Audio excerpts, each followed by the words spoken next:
Alhamdulillahi Rabbil Alamin,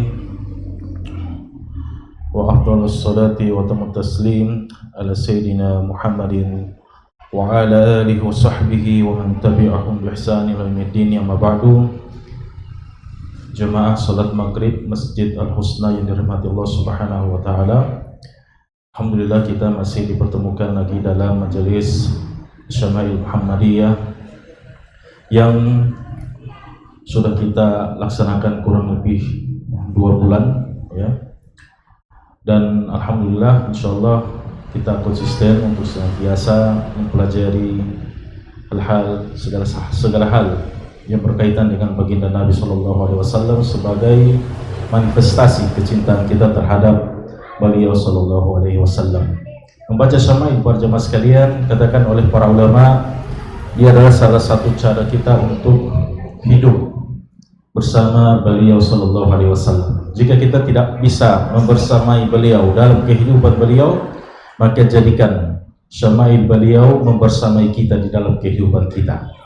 Ya, dan kata para ulama, keberkahan daripada baginda Nabi SAW itu bukan hanya pada saat hidupnya, akan tetapi juga setelah wafatnya beliau SAW, karena beliau adalah Nabi Rahmah dan juga Rasul yang diutus bagi seluruh umat hingga akhir zaman, sallallahu alaihi wa ala alihi wasallam. Alhamdulillah, malam ini kita masuk pada bab yang ke-11 daripada kitab Asy-Syama'il Muhammadiyah, karya daripada Al-Imam Al-Hafidh Abu Isa Muhammad ibn Isa bin Surah At-Tirmidzi rahimahullahu ta'ala, salah seorang murid terbaik daripada Al-Imam Al-Hafidh Amirul Mukminin fil Hadis Muhammad bin Ismail Al-Bukhari, yang dikatakan oleh para ulama kita bahwasanya Imam Al-Bukhari itu tidak memiliki murid yang sehebat ya, yang selevel dengan Muhammad bin Isa At-Tirmidzi rahimahullah ta'ala. Bab ini para jemaah sekalian, pada kesempatan kali ini kita akan berbicara tentang sendal atau terompah daripada baginda Nabi Sallallahu Alaihi Wasallam.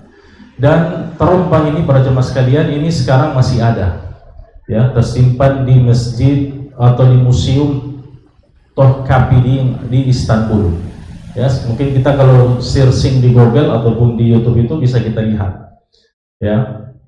Dan athar ini, kata para ulama kita dan sudah kita sering ingatkan, bahwasanya athar ini diwariskan secara turun-temurun dari generasi ke generasi dari sahabat dan dijaga oleh para ulama dan para pemerintah muslim yang ada hingga hari ini, terutama di Turki.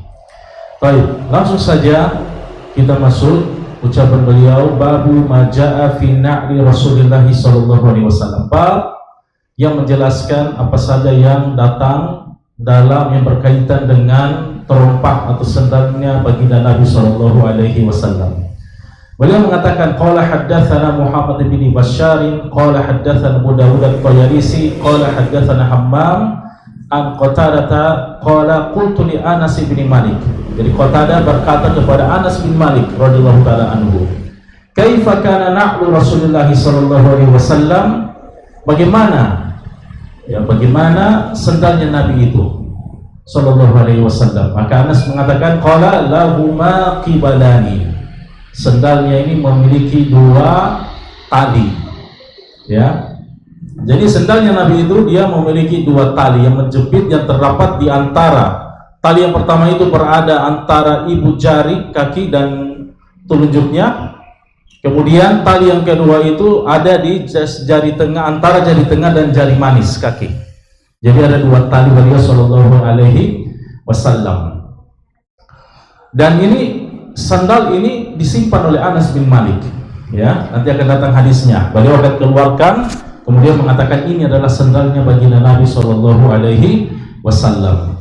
Dan para jemaah sekalian, sandalnya Nabi ini adalah sesuatu yang artinya kalau kita mengkalkulasi ya, benda-benda yang dipakai oleh baginda Nabi sallallahu alaihi wasallam dalam keseharian beliau, sandal ini mungkin adalah benda yang mungkin yang paling murah ya, ini tanda kutip ya, karena kalau kita bicara tentang jubah beliau, pakai gamis beliau dan seterusnya, ini harganya mahal. Ada bahkan yang kita katakan dalam riwayat katakan setara dengan 27 ekor unta.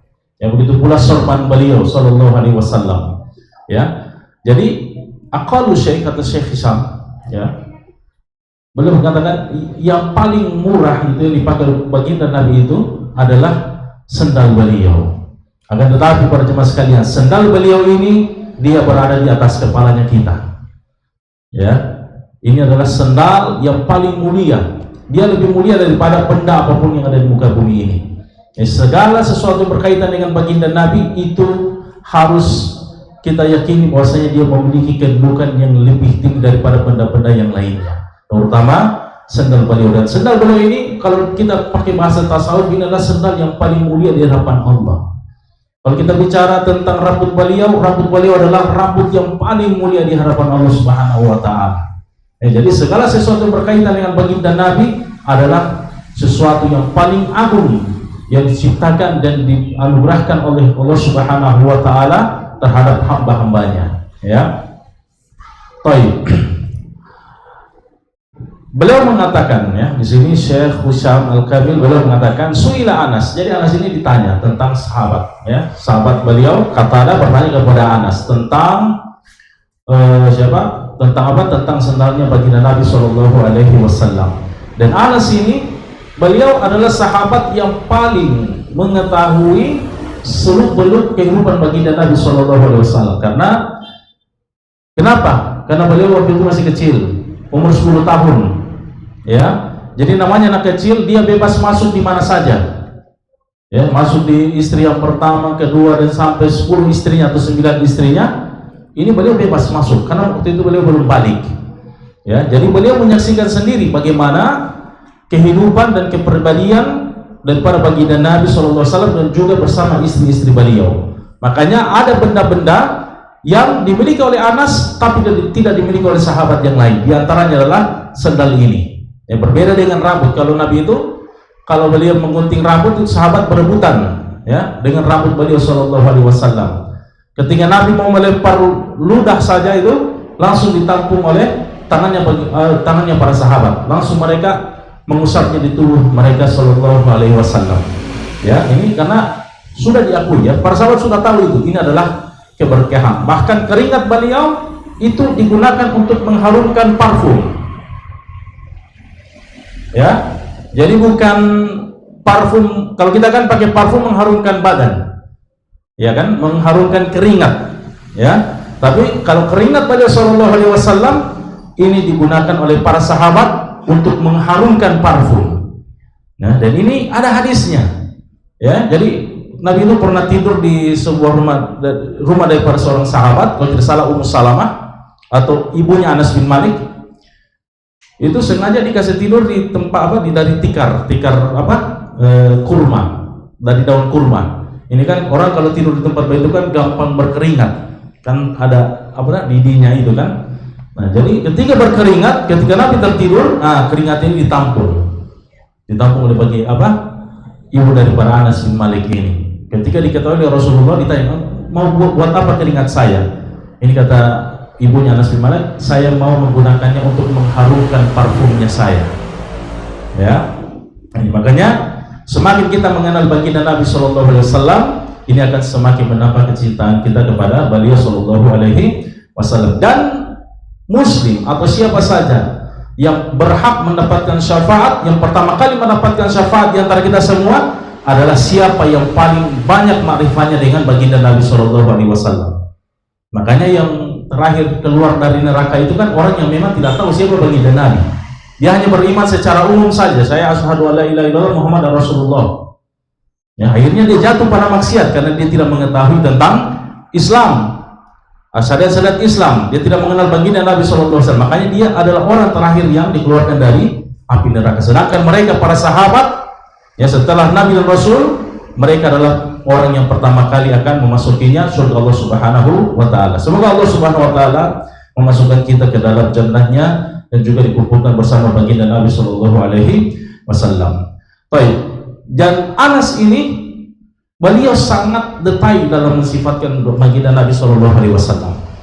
Makanya bukan cuma orang Muslim saja, bukan cuma ulama Muslim saja mengakui ini. Hatta orang kafir, mereka mengatakan tidak ada satu manusia yang dinukil kepada kita semua sebelumnya, dari hal yang paling besar terjadi seperti kelahirannya sampai hal yang paling remeh selain baginda Nabi Shallallahu Alaihi Wasallam. Nah, sekarang kalau kita tanya kepada pengikut agama yang lain, ya, yang mereka klaim bahwasanya orang yang mereka ikut, sosok yang mereka ikuti ini sudah ada sebelum baginda Nabi.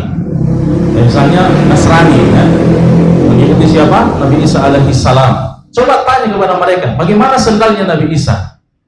Bagaimana Nabi Isa itu tertawa? Bagaimana Nabi Isa tidur dan seterusnya? Itu mereka tidak tahu.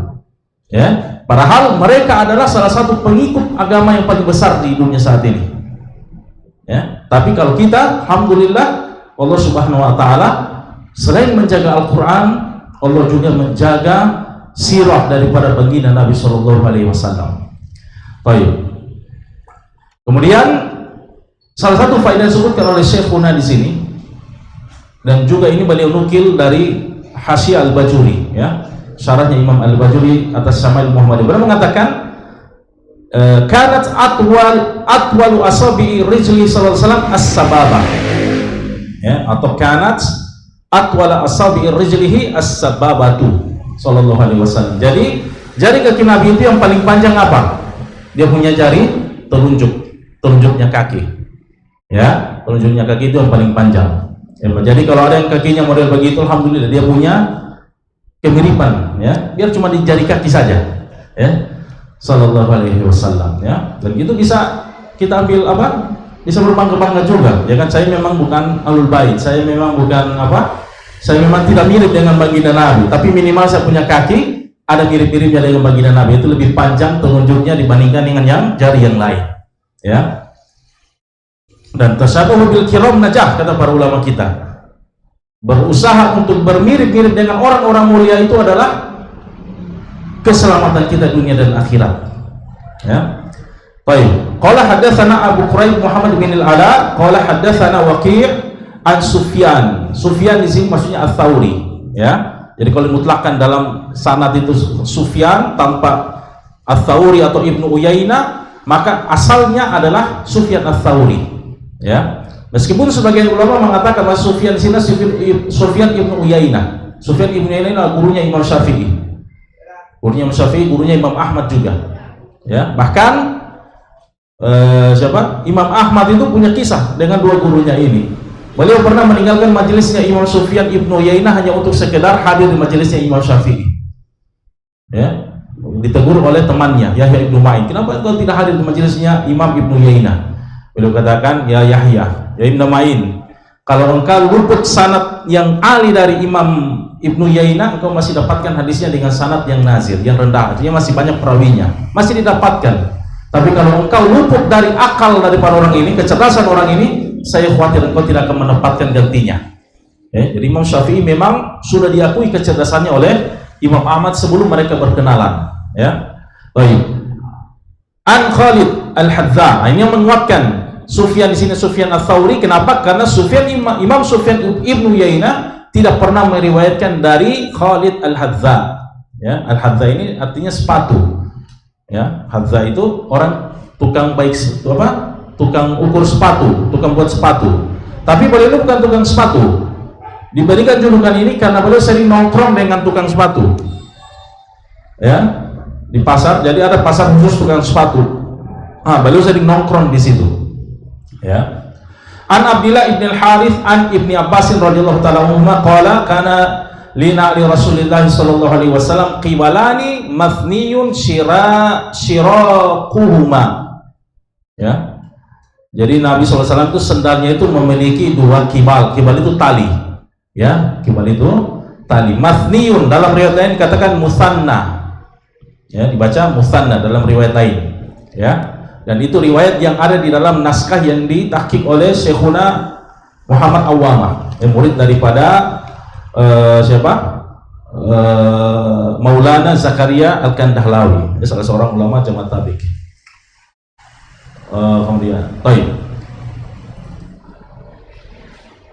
Kemudian hadis ini kata Syekh Hisham adalah sebagai penegasan daripada hadis yang sebelumnya, bahwasanya sandal beliau memiliki dua tali. Kemudian qala hadatsana Ahmad ibn Mani' qala hadatsana Abu Ahmad Az-Zubairi qala hadatsana Isa ibn Tum'an qala, dia mengatakan akhraja ilaina Anas ibnu Malikin na'laini jardawaini lahuma qibalan. Jadi Anas bin Malik mengeluarkan kepada kami dua sendal jardawain. Jardawain ini dia sendal kulit yang tidak berbulu, yang sudah disamak. Ya, sudah disamak. Yang memiliki dua kibal. Ini yang kita katakan tadi. Sendalnya memiliki dua tali. Ya. Qala haddatsani Tsabitun ba'du an Anas. Kemudian menceritakan kepada saya Sabit dari Anas, Sabit Al-Bunani. Annahuma, bahwasanya kedua sendal ini kanata na'lain Nabi sallallahu alaihi wasallam. Bahwasanya kedua sendal ini dia merupakan sendalnya baginda Nabi sallallahu alaihi wasallam. Ya. Ini. Riwayat Bukhari wa Tirmidzi. Baik. Dan ini juga apa? Menguatkan makna hadis yang sebelumnya, hanya saja ada tambahan faidah bahwasanya dia sendalnya Nabi itu sendal kulit. Ya, sendal kulit yang sudah disamak, ya. Yang tidak berbulu, ya. Karena ada juga sandal kulit yang masih berbulu. Di dalam mazhab Syafi'i tidak boleh menggunakan kulit yang masih ada bulunya. Ya, dalam mazhab Syafi'i kalau mau menggunakan kulit hewan bangkai yang mau disamak, maka tidak boleh ada bulunya. Karena bulu ini najis. Ya, najis. Nanti kalau kena air, kalau kita sholat, maka kaki kita kena najis, ya. Air yang mutanajis. Adapun mazhab Hanafi mengatakan ini tidak masalah, ya. Tidak masalah menggunakan pakaian yang berbulu selama dia sudah dihilangkan bagian dalamnya yang memang cenderung untuk merusak tekstur kulitnya. Baik. Kemudian hadis yang berikutnya qala hadatsana Ishaq ibnu Musa Al-Ansari qala hadatsana Ma'an qala hadatsana Malikun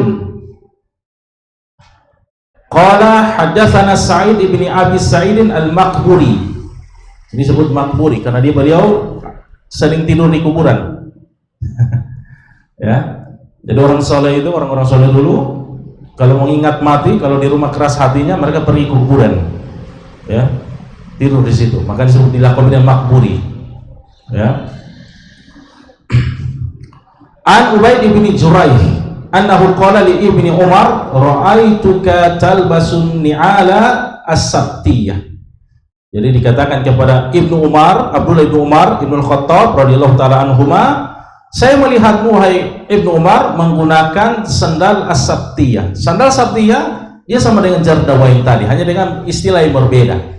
Ibaratnya ya kayak sandal naale dengan sandal yeye. Sebenarnya sama, ya kan? Hakikatnya sama, hanya menggunakan nama yang berbeda.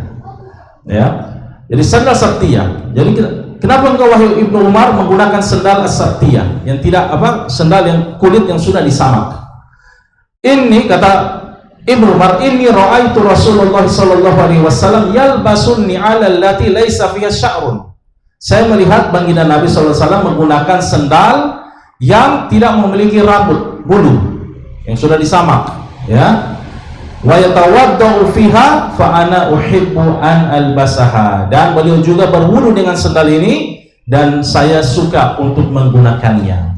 Dari hadis ini para jemaah sekalian, kita ketahui bahwasanya Ibnu Umar menggunakan sandal, ya. Tapi sandalnya ini bentuknya belum tentu sama dengan bentuk sandalnya Nabi. Ya, karena beliau hanya melihat Nabi memakai sandal, maka dia juga memakai sandal dari kulit. Beliau juga menggunakan sandal dari kulit, tapi beliau tidak mengatakan sandalnya Nabi ini mirip dengan sandalnya saya, atau saya menggunakan sandal karena dia mirip dengan sandalnya Nabi. Tidak, ya. Jadi maknanya Ibnu Umar menggunakan sandal yang terbuat dari kulit, akan tetapi tidak ada indikasi bahwasanya menggunakan jenis yang sama, bentuk yang sama, ya. Kemudian hadis ini juga menunjukkan bolehnya kita berwudu dengan menggunakan sandal. Tentunya kalau dalam mazhab Syafi'i sandal yang kulit yang sudah disamak, ya. Jadi kalau di Afghanistan sana mereka bermazhab Hanafi, atau di Rusia, ya, banyak negara-negara Eropa itu mereka bermazhab Hanafi. Kenapa? Karena mereka orang Eropa itu kan membutuhkan kulit binatang itu untuk menghangatkan tubuh, ya kan? Kalau mereka bermadzhab Syafi'i harus hilangkan itu kulit. Bulu-bulu bulu binatang. Tapi dalam mazhab Imam Abu Hanifah, bulu binatang sudah suci dengan sucinya kulit tersebut. Makanya mereka lebih nyaman dengan mazhab Imam Abu Hanifah dalam masalah ini. Ya. Jadi boleh menggunakan sendal untuk boleh berwudu sambil menggunakan sendal. Fa'ana uhibbu an albasaha. Ini Ibnu Umar, para jemaah sekalian, orang yang dijuluki dengan al-muta'asi bi Rasulillah sallallahu alaihi wasallam, orang yang paling kuat kuduanya dengan baginda Nabi. Ya, makanya kalau katakan para ulama kita, kalau mau melihat bagaimana Nabi, perbuatan beliau sallallahu alaihi wasallam, maka lihatlah kepada Ibnu Umar. Ya. Beliau pokoknya semua dilakukan oleh Nabi itu ditiru mi'a bil mi'a, 100%. Ya. Bahkan di masa pemerintahan daripada Umar, ayahnya menjadi khalifah, jadi Umar itu pernah menebang sebuah pohon yang pernah digunakan oleh Nabi untuk berbaiat. Ditebang pohon itu. Karena Umar sudah melihat orang sudah sering datang ke situ, kemudian dikhawatirkan akan terjadi hal-hal yang tidak diinginkan. Makanya Umar benar potong. Maka ketika Ibnu Umar ini datang di tempat yang sama, maka Ibnu Umar tiba-tiba merukuk, jalan sambil rukuk. Ketika ditanya, kenapa kau Ibnu Umar melakukan demikian? Karena saya lihat dulu Nabi rukuk ketika jalan di sini. Jadi dulu pohon itu ada dahannya, dahan yang menghalangi orang jalannya normal. Jadi kalau lewat situ harus tunduk, membungkuk, ya kan? Ibnu Umar ketika tidak ada pohon, dia lewat di tempat yang sama, dari arah yang sama, dia lewat situ kemudian membungkuk. Ditanya kenapa begitu? Karena saya lihat Nabi dulu begitu, lewat di sini. Ya, ini ta'asinya daripada Ibnu Umar. Makanya para ulama kita mengatakan Ibnu Umar ini jangan kalian terlalu kalau antum ikut ibadahnya Ibnu Umar, antum akan kalah. Karena mirip dengan baginda Nabi Shallallahu Alaihi Wasallam. Ya, keduanya sangat tinggi. Ya. Makanya kemudian alasan kenapa beliau menggunakan ini, karena kecintaan kepada baginda Nabi Shallallahu Alaihi Wasallam. Kita kalau cinta kepada Nabi, maka apa saja berkaitan dengan Nabi pasti kita akan cintai. Ya, minimal kalau tidak melaksanakan jangan membenci. Ya kan?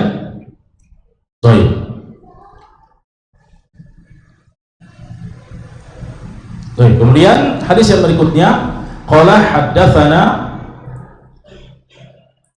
Ishaq bin Mansur qala haddatsana Abdul Razzaq qala an Ma'marin an ibni Abi Dhi'bin.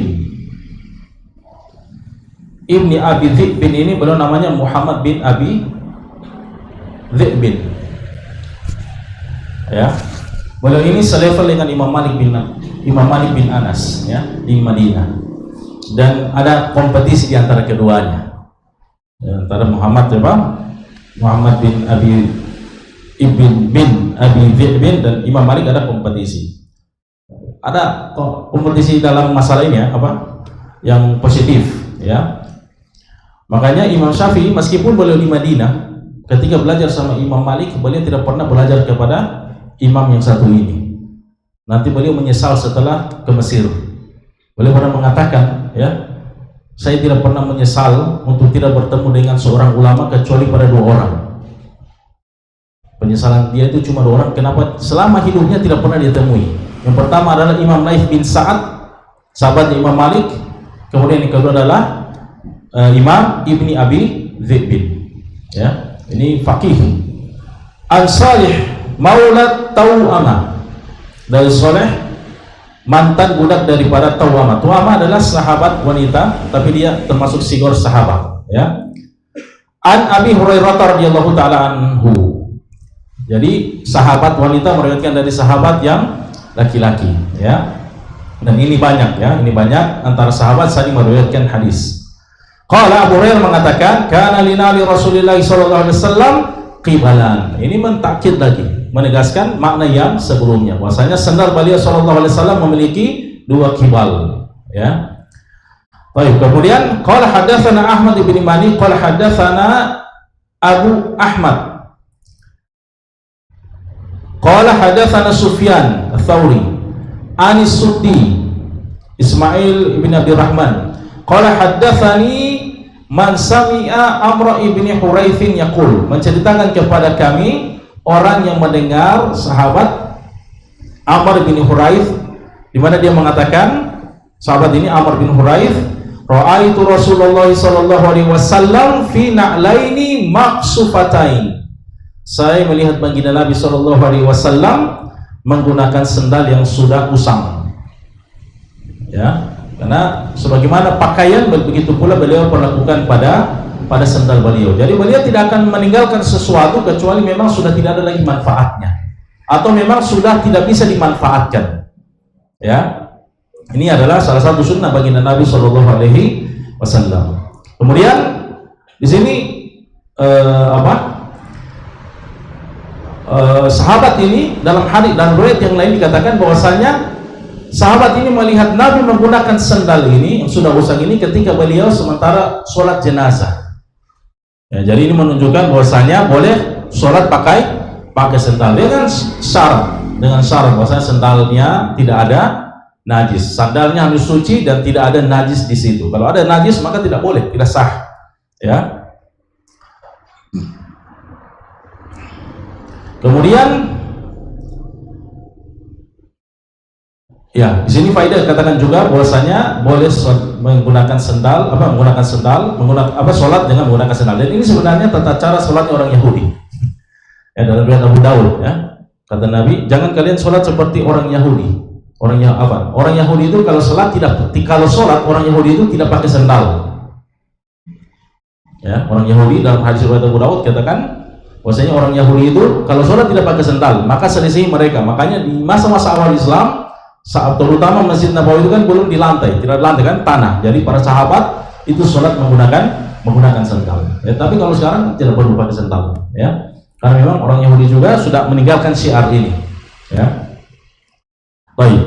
Kemudian qala hadatsana Isa bin Musa al-Ansari qala hadatsana Ma'an qala hadatsana Malik an Abi Zinad Abdullah bin Zakwan anil A'raj Abdurrahman bin Hurmuz an Abi Hurairah radhiyallahu taala anhu anna Rasulullah sallallahu alaihi wasallam qala, bahwasanya Rasulullah bersabda, ini dari Abu Hurairah, bahwasanya Nabi sallallahu alaihi wasallam bersabda, la yamshiyanna ahadukum fi na'lin wahidatin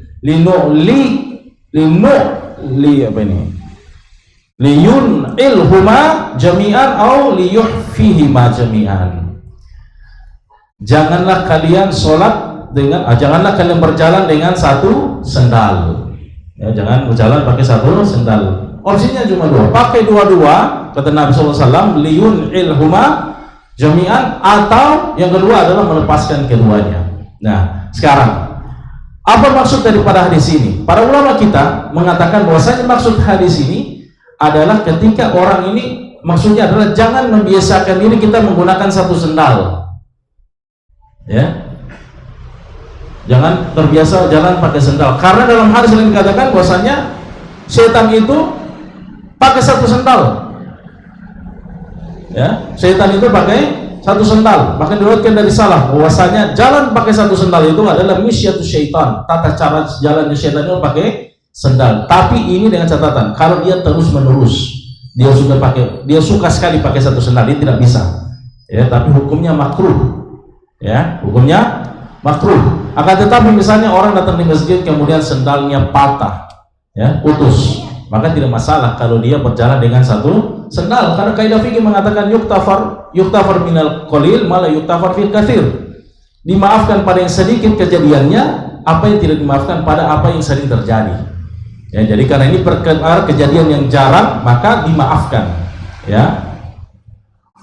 Nah, hadis ini juga menunjukkan bahwasanya larangan ini berlaku untuk orang jalan. Jadi bagaimana kalau berdiri pakai satu sendal atau duduk menggunakan satu sendal? Ini zahir hadisnya menunjukkan bahwasanya hal ini tidak masalah, ya.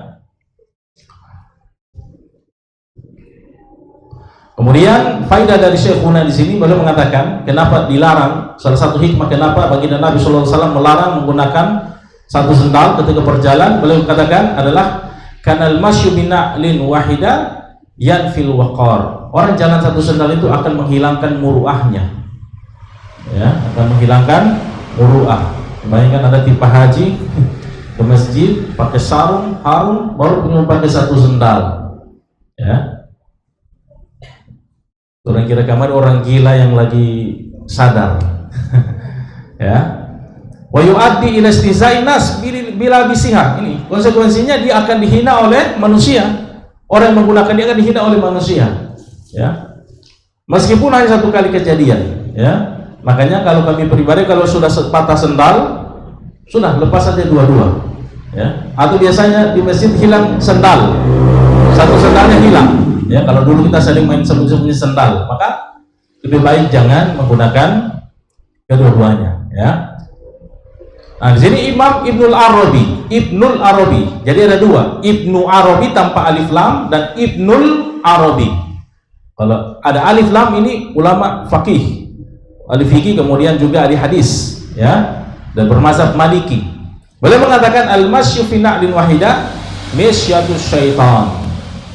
Jalan dengan satu sendal itu adalah tata cara jalannya syaitan. Ya. Baik, kemudian Syekhuna mendapatkan faidah sini, menambahkan faidah bahwasanya larangan ini dibawa kepada makruh, pada hukum makruh dan bukan pada tahrim. Ya, karena dia masalah adab. Ya, masalah adab, larangan-larangan dan masalah adab itu hukum asalnya dibawa kepada makruh dan bukan kepada tahrim. Kalau dalam istilah usul fikih bisa diistilahkan dengan tahrim tanzih, at-tahrim at-tanzihiyah, ya. Kemudian berjalan dengan satu sandal ini dia menyelisihi urf, ya. Tidak ada satu suku di dunia ini yang jalannya pakai satu sandal. Sampai pedalaman Afrika sana mereka tidak pakai sandal, ya. Lebih baik tidak pakai sandal sama sekali, ya. Kemudian yajuzu lubsu na'lin wahidah li darurah bila karahah, ini yang kami katakan tadi, boleh menggunakan satu sandal karena darurat, ya. Kal marid, seperti misalnya orang sakit, ya, misalnya tapak kakinya luka sehingga tidak boleh menggunakan sandal, atau misalnya gatal dan seterusnya, ya. Kalau luka kayaknya tidak mungkin, ya, harus dilindungi. Tapi misalnya ada orang pakai sandal itu kakinya, sebelah kakinya itu tidak nyaman, ya, gatal. Kemudian atau orang yang putus kakinya, maqtu'ul qadam, ya, tidak mungkin kita paksa dia pakai dua sendal atau satu sendalnya itu di bawah, ya. Dan salah satu dikisahkan oleh salah seorang ulama dari Yaman, kami lupa namanya, seorang habib, ya. Beliau katakan, jadi Nabi SAW itu kadang beliau jalannya tidak pakai sendal, ya. Di kota Madinah kadang beliau tidak pakai sendal, ya. Karena ini juga bermanfaat bagi kesehatan, ya kan. Sekarang orang-orang sakit apa itu dianjurkan jalan tidak pakai sendal, kan. Nah, kemudian sendal beliau ini kalau beliau tidak kenakan biasanya dipegang oleh Anas bin Malik, ya. Jadi ini salah satu dalil bahwasanya boleh memuliakan guru dengan membawakan sendal mereka. Sendalnya saja boleh, yang paling hina, ya, pakaian yang paling hina kita pakai itu kan sendal, karena diinjak-injak. Apalagi dengan hal-hal yang mulia lainnya, misalnya kitabnya, ya, dan seterusnya. Kemudian Nabi SAW, kalaupun beliau harus memegang sendalnya, beliau memegangnya dengan tangan kiri, dengan jari kelingking, dia kata di situ. Ini sunnah beliau SAW. Kemudian beliau katakan jawazul an yamshiyal insanu bila na'lin. Ini dia, boleh manusia itu berjalan tanpa na'al. Kemudian hadis yang berikutnya, haddatsana Qutaibah an Malik bin Anas an Abi Zinad nahwahu, sama, ya, sanadnya berbeda dari Qutaibah. Kalau sebelumnya Ishaq bin Musa al-Ansari dan seterusnya, kalau ini dari Qutaibah. Kemudian qala haddatsana Ishaq bin Musa qala haddatsana Ma'an qala haddatsana Malikun an Abi Zubair an Jabir anna Nabiy sallallahu alaihi wasallam naha an ya'kula, yakni ar-rajula bi shimalihi aw yamshiya fi na'lin wahidah. Bahwasanya Nabi sallallahu alaihi wasallam ini melarang makan, laki-laki dilarang makan dengan tangan kiri, ya. Dan juga berjalan dengan satu sendal. Sebagaimana kita katakan tadi, larangan-larangan dalam masalah adab dibawa kepada hukum makruh, ya, bukan haram. Apalagi sampai paling teganya itu orang katakan menjadi sunnah, seolah-olah yang sunnah ini putih, yang tidak sunnah ini hitam. Ini bahaya, ya. Jadi hukumnya di sini rajul, dan sebenarnya juga berlaku untuk perempuan, ya, berlaku juga untuk perempuan. Ya, dalam hadis lain dari siapa, Abdullah, anak daripada Ummu Salamah, ya, liya gulam qul biyaminik, ya, perintah, wahai pemuda, makan dengan tangan kananmu. Baik, sini saya pernah juga mengatakan hukmul akli bishimal makruhun tanzihan inda Syafi'iyah. Jadi hukumnya makruh, ya, haram, digunakan kata haram tapi tanzih. Tanzih artinya makruh, dikerjakan tidak dapat dosa, ya, ditinggalkan dapat pahala, ya, tanzih. Itu maksud daripada hukum tahrim ditanzih. Adapun indal Hanabilah dan Malikiyah haram, ya, haram. Baik. Kemudian hadis yang berikutnya, qala hadatsana Qutaibah an Malik, tahwil hadis, tahwil sanad. Hadatsana Ishaq bin Musa qala hadatsana Ma'an qala hadatsana Malik an Abi Zinad an al-A'raj an Abi Hurairah radhiyallahu taala anhu anna Nabiy sallallahu alaihi wasallam qala idan ta'ala ahadukum falyabda bil yamin. Jika seorang itu kalian menggunakan sendal, maka mulailah dengan kaki kanan. Ini sunnah, ya. Wa idan naza'a falyabda bishimal. Kalau mau melepas maka dengan kaki kiri, ya. Wal yakun faltakunil yaminu awwalahuma tun'al wa akhiruhuma tunza. Maka hendaklah kanan itu yang pertama kali digunakan sendal dan yang paling akhir ketika melepas sendal, ya. Yang jadi masalah begini, kalau kita keluar masjid biasanya kaki kiri duluan, kan? Nah, sekarang kaki kiri duluan, kaki kanan di dalam. Biasanya orang itu kaki kiri duluan langsung cari sendalnya, ya kan? Ketika keluar masjid langsung cari sendal, jadi kaki kiri dulu. Jadi dia pakai dengan kaki kiri dulu. Jadi dia gunakan yang sunnah sekaligus yang makruh sekaligus. Dia lakukan hal yang sunnah dan makruh sekaligus. Ya, jadi kalau mau keluar masjid, kasih keluar dulu kaki kanan, kedua kaki dulu, baru itu pakai sendal, ya. Baik. Dan kata Syekhuna sini ada faidah, ya. Beliau nukil dari Al-Hakim At-Tirmidzi, bahwasanya kenapa? Bahwasanya Allah itu menjadikan kanan itu sebagai pilihannya Allah dan yang paling dicintai daripada segala sesuatu, ya. Kenapa? Kata beliau, fa'ahlul jannah an yaminil arsy yaumal qiyamah.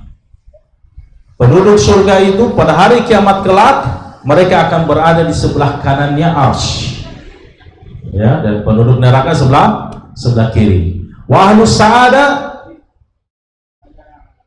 yu'tuna kutubahum bi aimanihim. Dan orang-orang yang senang berakhirat kelak mereka akan diberikan buku-buku catatan amal mereka dengan tangan kanan mereka. Wakatibul hasanati alal yamin, malaikat pencatat kebaikan di kanan, ya. Kemudian waqifatul hasanat minal mizan anil yamin. Begitu pula timbangan pada hari kiamat kelak, bahwasanya ada dua timbangan, kan? Dua timbangan, kiri dan kanan. Yang kanan itu adalah timbangan kebaikan dan yang kiri adalah timbangan dosa dan keburukan.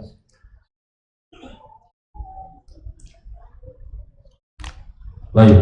Qala hadatsana Abu Musa Muhammad bin Al-Muthanna qala hadatsana Muhammad bin Ja'far qala hadatsana Syu'bah qala hadatsana Ash'athu ibnu Abi Sya'tha an abihi an Masrukin an Aisyah radhiyallahu taala anha qalat kana Rasulullah sallallahu alaihi wasallam yuhibbu tayammuna mastata'a fi tarajjulihi wa tana'ulihi wa tuhurihi. Jadi Nabi sallallahu alaihi wasallam itu suka dengan tayamun. Tayamun adalah mendahulukan kanan atas yang kiri. Di sini beliau contohkan semampu apa yang beliau bisa kerjakan. Di sini beliau berikan contoh tarajul, menyisir rambut dari kanan dulu, yang arah kanan dulu kemudian ke kiri. Begitu pula ketika mengenakan sendal, tanaul, ya. Begitu pula bersuci kanan dan kemudian kiri. Akan tetapi, ya, sudah pernah kita singgung juga, ya.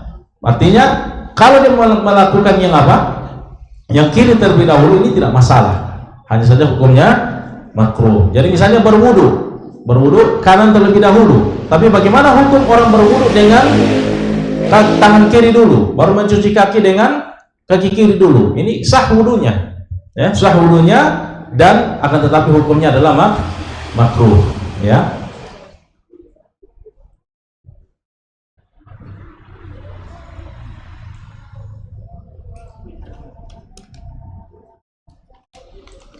Baik, kemudian hadis yang terakhir, qala hadatsana Muhammad bin Marzuq Abu Abdullah qala hadatsana Abdurrahman bin Qais Abu Muawiyah qala hadatsana Hisham ibn Hasan an Muhammad bin Sirin, ya, sudah kita pernah cerita sedikit tentang beliau radhiyallahu taala anhu, ya, tabi'in, muridnya Anas bin Malik. An Abi Hurairah radhiyallahu taala anhu qala, dia mengatakan, kana li nali Rasulillah sallallahu alaihi wasallam kibalani wa Abi Bakrin wa Umar. Jadi sendalnya Rasulullah, Abu Bakar dan Umar memiliki dua kibal, dua tali, ya. Kemudian beliau katakan, wa awwalu man aqada aqdan wahidan Utsman, dan yang pertama kali menggunakan satu tali pada sandalnya adalah Utsman bin Affan, yang menunjukkan bahwasanya ini hukumnya boleh, jawaz, ya, karena Nabi SAW itu perbuatan boleh itu menunjukkan bahwasanya ini boleh, ya, ini bahwasanya ini boleh. Kalau kita melakukan ini makruh, ketika Nabi melakukan itu tidak bisa kita katakan perbuatan Nabi itu makruh atau apalagi haram, tidak. Akan tetapi perbuatan Nabi itu menunjukkan hal itu boleh, tidak haram, tidak dilarang. Akan tetapi bagi selain beliau sallallahu alaihi wasallam, bagi umatnya, maka hukumnya ada makruh dan ada yang sunnah dan wajib dan seterusnya. Tapi perbuatan Nabi sallallahu alaihi wasallam tidak boleh kita sifati bahwasanya oh Nabi melakukan perkara yang makruh, tidak boleh, haram. Begitu pula apalagi kalau kita mengatakan Nabi sallallahu alaihi wasallam melakukan perbuatan yang haram. Ini tidak mungkin. Karena Nabi sallallahu alaihi wasallam fungsinya adalah sebagai penjelas daripada syariat, mana yang boleh dikerjakan dan mana yang tidak boleh. Kalau ada larangan beliau sallallahu alaihi wasallam secara lisan tapi diselisihi oleh perbuatan, maka ini kaidahnya berlaku bahwa ini termasuk kekhususan daripada baginda Nabi sallallahu alaihi wasallam, ya. Alhamdulillah kita menyelesaikan bab ini. Insyaallah pada pekan berikutnya kita akan membahas tentang cincin, yaitu cincin yang menggunakan stempel, ya, dan juga cara beliau menggunakan cincin sallallahu alaihi wasallam. Subhanallahi bihamdi, asyhadu an la ilaha illa anta astaghfiruka wa atubu ilaik. Wa akhiru da'wana alhamdulillahirabbil alamin. Assalamualaikum warahmatullahi wabarakatuh.